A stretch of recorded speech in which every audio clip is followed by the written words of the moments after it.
Terima kasih Tan Sri Yang Di-Pertua.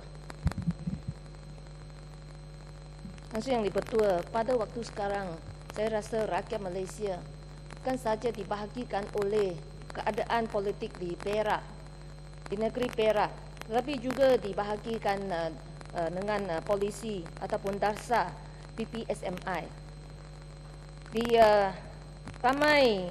Ramai rakyat di Malaysia ini sekarang berpendapat bahawa untuk penyelesaian yang paling baik untuk keadaan politik di Perak ialah untuk membubarkan Dewan Undangan Negeri dan mengadakan pilihan raya semula, kerana rakyat Perak pada Mac 8 hari bulan Mac mereka telah memilih Pakatan Rakyat untuk menjadi kerajaan.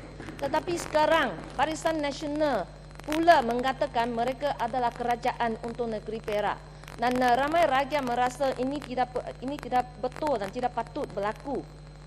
Dan untuk satu penyelesaian yang paling adil, mereka berpendapat adalah melalui pilihan semula supaya rakyat dapat membuat keputusan sama ada mereka nak pilih Pakatan ataupun nak pilih Barisan Nasional. Saya rasa kalau Barisan Nasional confident atau yakin mereka merapat sokongan rakyat, patutnya tidak takut untuk mengadakan pilihan raya semula. Jadi saya harap Barisan Nasional dapat mendengar pandangan majoriti rakyat supaya membubarkan Dewan Undangan Negeri Perak dan mengadakan pilihan semula. Untuk PPSMI, saya rasa dia dibahagikan dua pihak yang besar. Satunya sokong, satunya bentang. Saya rasa ini tidak kira kaum, di kaum Melayu atau Cina ataupun India, sama ada dua pendirian yang saya rasa boleh membahagikan rakyat. Tapi kedua-dua pendirian ini yang memegang pendirian ini boleh setuju satu dasar. Mereka boleh sokong sekiranya Menteri Perajalan memantapkan pembelajaran bahasa Inggeris, iaitu meningkatkan penguasaan bahasa Inggeris. Jadi saya berpendapat bahawa mengapa tidak kita melaksanakan dasar yang boleh menyatu padukan rakyat dan bukan dasar yang boleh membahagikan rakyat. Jadi saya ingin mencadangkan supaya kita minta penjelasan. Nanti saya habis ni. Jadi saya nak cadangkan supaya kita melaksanakan dasar untuk memantap dan meningkatkan penguasaan bahasa Inggeris. Saya rasa ini adalah pendirian kinabatangan, dan saya pun saya sokong juga. Tapi pada waktu yang sama, saya rasa lebih baiklah kita kembalikan kepada dasar dulu, di mana di peringkat skora rendah, di mana matematik dan sains diajar menggunakan bahasa ibunda. Ya. Terima kasih Yang Berhormat. Saya, Tuan Pertua, saya melihat Bukit Mertajam ini terkeliru sendiri. Dia bukan lagi double standard, triple standard. Dulu suara dia saya dengar bagaimana kerajaan memperkasakan sekolah apa ini SRJK. Sekarang dia kata bagaimana memperkasa bahawa pelaksanaan pembelajaran Inggeris dalam sains dan matematik, dia kata memecah belahkan rakyat. Saya mau tanya, rakyat mana yang pecah belah? Buktikan sama saya. Saya sekiranya yang Yang Di-Pertua, sekiranya Yang Berhormat kena batalkan ada baca surat khabar di dalam bahasa Cina, saya rasa dia tak boleh baca lah. Ataupun bahasa Tamil dia pun tak boleh baca, saya pun tak boleh baca lah. Ataupun bahasa Inggeris. Kita nak nampak ada dua pendirian. Kalau mereka yang tidak mahu baca surat khabar, Pendirian tidak apa, tapi tidak pecah belah. Yang pecah belah adalah patutnya ada tidak sama pendirian. Itu maksudnya. Jadi kalau tak faham pun, mau saya cakap dalam bahasa Mandarin tak? Ya, tak pun mau bahasa Inggris.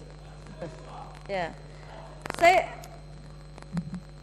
bahasa kelemahan dalam bahasa Inggris telah dikena pastikan sebagai satu sebab yang utama di mana graduan kita tidak dapat mencari kerja yang sesuai dengan kelayakan mereka. Itu adalah salah satu sebabnya bekas Menteri Dr. Tun Mahathir yang ingin atau hendak ataupun untuk mengadakan dasar ini untuk dasar PPSMI. Saya rasa semua orang boleh bersetuju bahawa bahasa Inggeris adalah penting untuk waktu sekarang.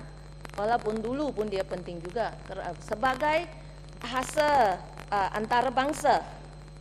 Dia bukan sahaja sebagai satu bahasa ilmu, tapi juga mereka yang boleh berkuasa bahasa Inggeris sama dengan bahasa lain akan memperluaskan peluang pekerjaan. Saya bersetuju dengan pandangan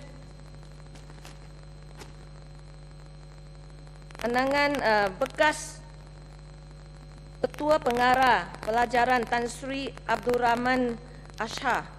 Dia berkata bahawa jika kerajaan serius mempertingkatkan tahap bahasa Inggeris, latihan guru perlu dirombak dengan penubuhan institut pendidikan guru yang mengkhusus kepada bahasa itu di samping memantapkan subjek berkenaan dan bukan menerusi matematik dan sains.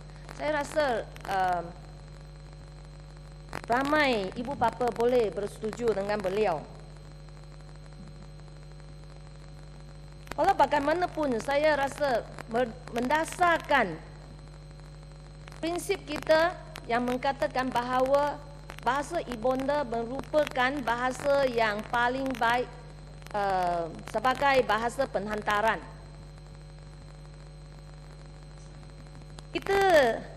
Kita sedar bahawa di masyarakat kita ada budak-budak yang bahasa ibundanya bukan Mandarin atau bukan bahasa Melayu atau bukan Tamil. Ada segolongan kecil bahawa bahasa yang mereka fasih ialah bahasa Inggeris. Jadi saya meminta supaya kerajaan ataupun kementerian juga menjaga kepentingan golongan kanak-kanak ini, iaitu mereka diberi pilihan untuk memilih sekiranya ibu bapa mereka hendak bahasa Inggeris untuk mempelajari Maths and Mathematics dan Sains.